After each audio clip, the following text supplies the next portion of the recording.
Crise Bénin, Niger, Soglo, Yayi, les médiateurs de la République. Mesdames et messieurs, nous en parlons dans le forum matinal de ce matin avec Mathieu Kolaoliboko. Mathieu Kolaoliboko, bien le bonjour. Bonjour Latifat, bonjour à toutes, bonjour à tous. Voilà la thématique qui est donc donnée. Qu'est-ce qui a évolué ou changé concrètement avec l'implication des deux anciens présidents dans cette crise? Bon, il faut poser la question à Bouni Yayi et à Nicéphore Soglo.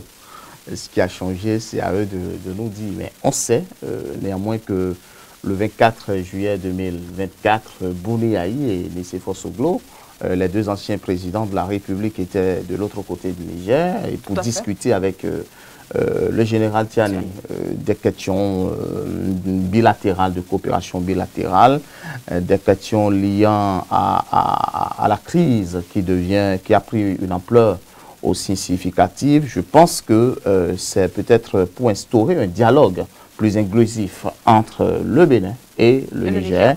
Et c'est d'ailleurs l'option prise par les deux chefs de l'État pour pouvoir restaurer la paix, restaurer la cohésion et puis restaurer la diplomatie selon eux.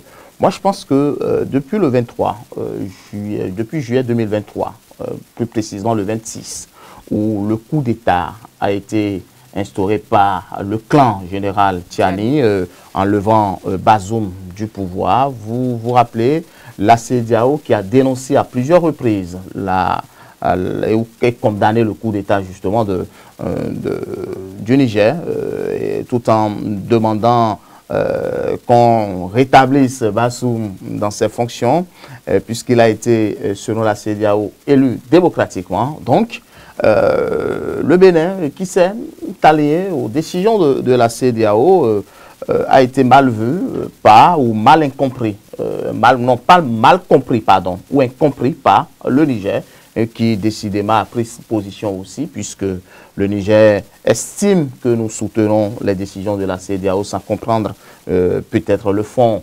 de la crise Niger. Donc, depuis un certain moment, les anciens chefs de l'État, Bouni Yayi, Nicéphore Soglo, ont décidé de prendre à bras le corps cette situation-là pour peut-être estimer qu'ils pouvaient la régler. Alors, qu'est-ce qui a changé? Justement, c'est là la grande question.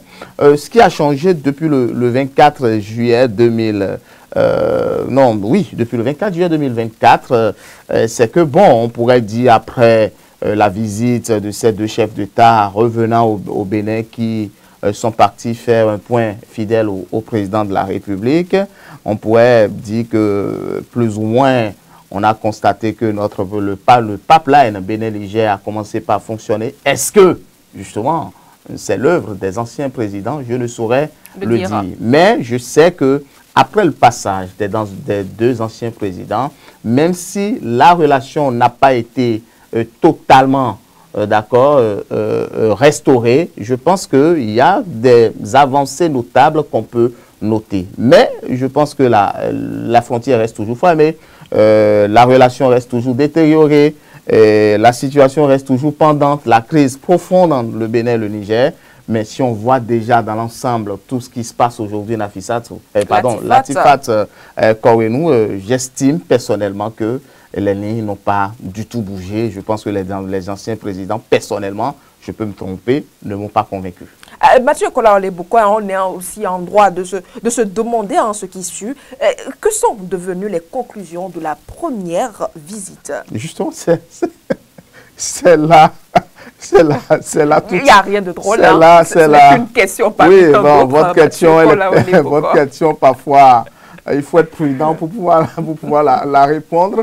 Mais je pense que c'est là toute la problématique. Que sont devenues les conclusions de la première visite?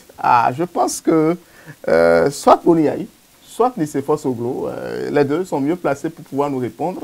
Et je pense et je pourrais peut-être encore me tromper, mais je pense que je ne me trompe pas.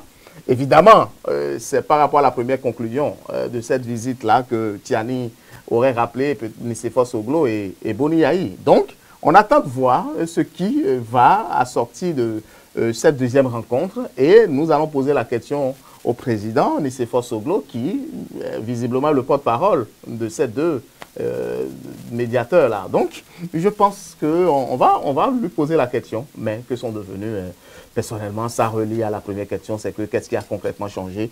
Je pense que ce qu'est devenu la conclusion, rien. La deuxième visite qui est annoncée, que ça a vraiment lieu d'être? Bon, on espère, parce que tant qu'on vit, il faut avoir de l'espoir. Il y a de l'espoir.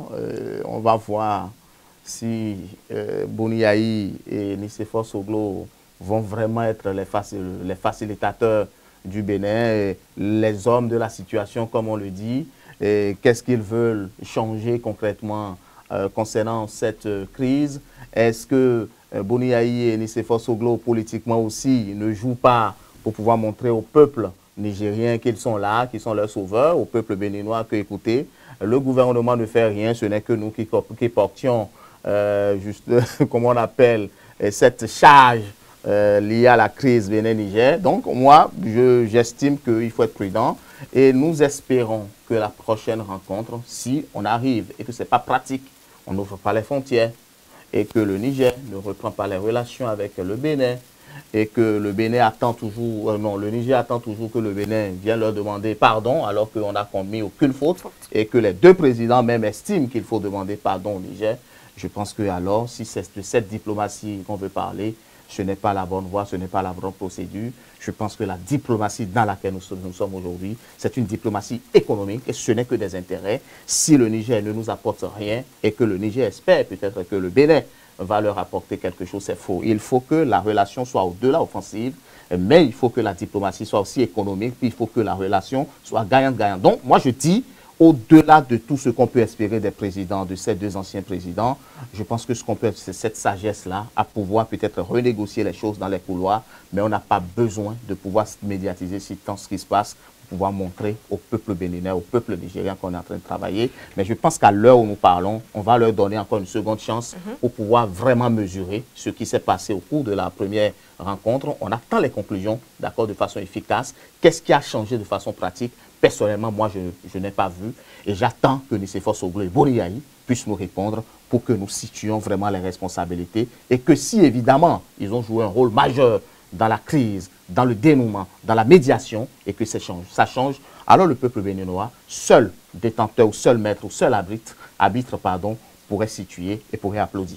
Ce n'est là que vos analyses, Mathieu Kolaoleboko, le temps nous donnera raison. Mesdames et messieurs, voilà donc, c'est terminé pour le forum d'aujourd'hui. Nous allons à présent passer à la météo de ce jour.